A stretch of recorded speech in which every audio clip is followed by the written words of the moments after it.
শিক্ষার্থী বন্ধুরা, এটা হচ্ছে রুল 6 অ্যাসার্টিভ থেকে ইম্পারেটিভ করার।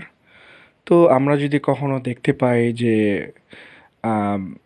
অ্যাসার্টিভ বাক্যে ইউ আর রিকোয়েস্টেড টু, তারপরে ভার্ব বিভাজন আছে, এই টাইপের অ্যাসার্টিভ বাক্যকে ইম্পারেটিভ করতে গেলে শুরুতেই আমাদের প্লিজ এবং কাইন্ডলি নিতে হবে। দুটোর মধ্যে যে কোনো, প্লিজ নিতে পারি অথবা কাইন্ডলি নিতে পারি, তারপরে কমা। তারপরে আমরা যে কাজটি করব, অ্যাসার্টিভ বাক্যের ইউ আর রিকোয়েস্টেড টু এই অংশটুকু বাদ দিয়ে জাস্ট ভার্বে ভিওয়ান অবজেক্ট এক্সটেনশন নেব।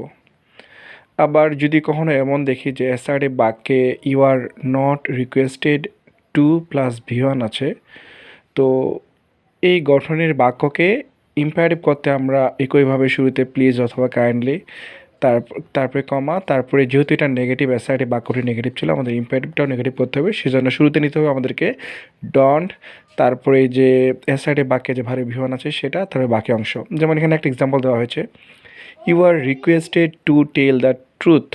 এখানে টু এর পরে ভার্ব বিভাজনটি হচ্ছে টেল।